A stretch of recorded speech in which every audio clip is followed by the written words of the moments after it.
My father, Inspector Roland Peterkin, was born in 1901. He began his career in the New South Wales Police Force in Sydney in 1923. As Constable Peterkin, his next move in 1925 was to Cougal in northern New South Wales during the construction of the Kyoga line.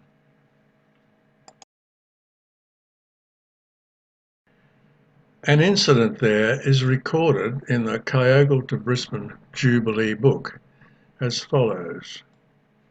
When Constable Peterkin first arrived at Cougal to commence duties, he had a frightening experience. He and his mate went to visit Gun Alley. Walking up to a building, they heard a voice call out, "Look out!"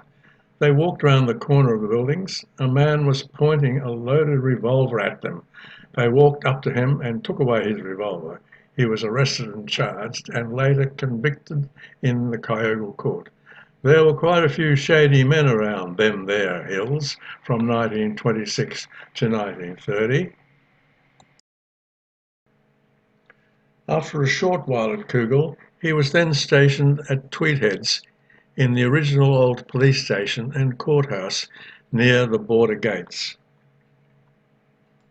That was followed by his appointment as constable to Lismore Police Station, where he served for some 12 years or more. Dad married a Lismore girl, Bessie Bidler, and I came along in 1934. I have these two photographs of the Lismore Police at that time. This one is in 1928, and this one was taken several years later in 1937. During his time in Lismore, he was involved in much police work, such as flood rescue, and this paper cutting is about him searching thick bush for a fellow who escaped from the Lismore lockup. But by far the most interesting thing I can show you is his scrapbook from his time in Lismore. He used an old book from the station in which he pasted all the paper cuttings of the crimes in Lismore at that time in which he was involved, such as this one, Boy on a Bank, Russian on trial on serious charge, Constable's clever shadowing. And that is Constable Peterkin on the left-hand side, of course.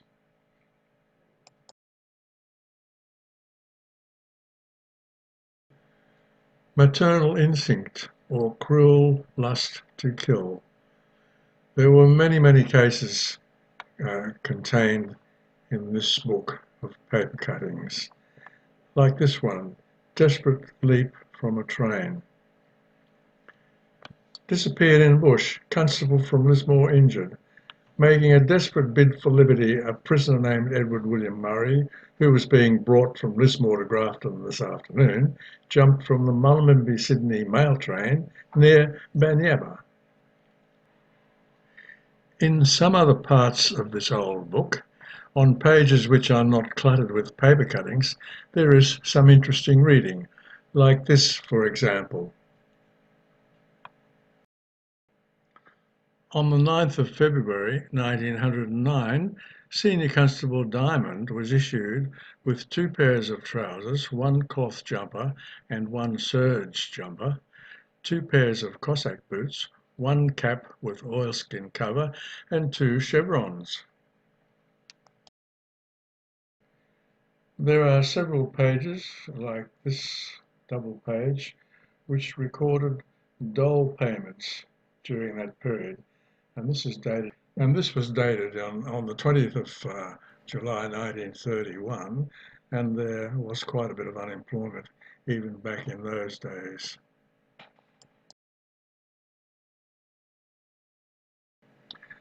Another section of the book records sick reports, and on the 8th of April 1916, Constable Butterworth had dengue fever and Constable Woods had gastritis or bellyache.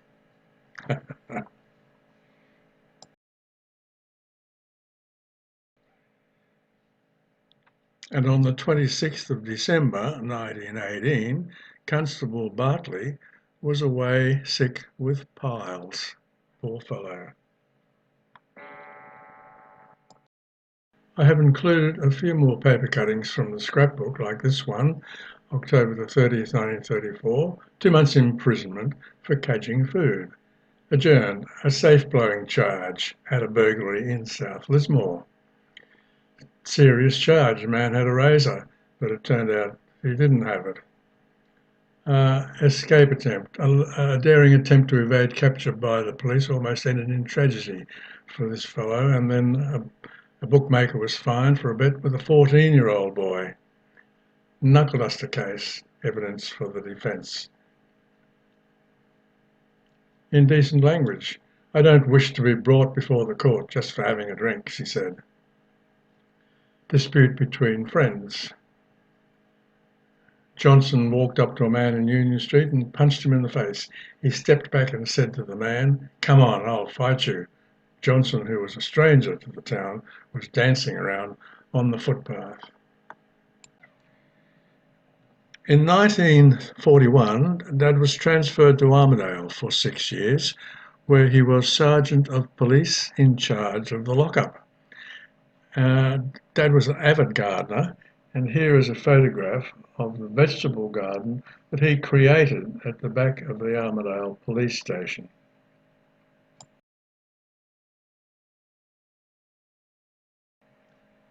His next move was to Karamba, west of Coffs Harbour, where he was also sergeant in charge of the local police station.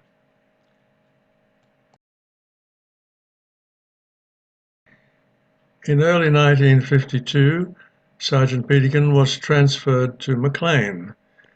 Mum and Dad subsequently retired to Maclean, but in the meantime, Dad spent about 5 years at Chatswood Police Station until his appointment as the new Inspector of Police at Griffith, New South Wales.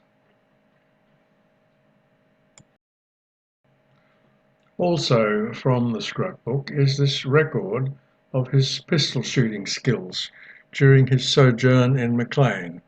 It reads, "Presented to Sergeant Peterkin for full marks at pistol practice, Maclean, 1952. Score 25. Inspector Peterkin took up his appointment in Griffith at the beginning of December 1959. This paper cutting records that Griffith will formally become the headquarters of a police inspectorate at that date.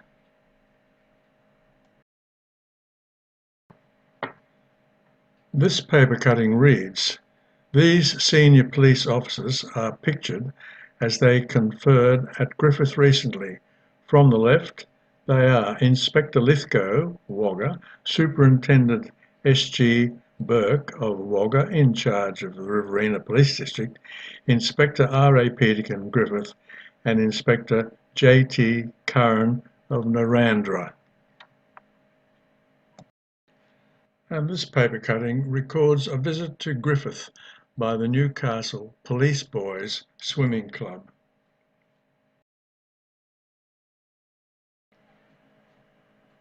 One of Inspector Peterkin's achievements while in Griffith was his involvement in the foundation of the Police Citizens Boys Club in 1961. And finally, Inspector Peterkin retired from the police force in January 1963 and returned to Maclean to enjoy his retirement of bowling and fishing, which he absolutely loved. Thank you for watching this video.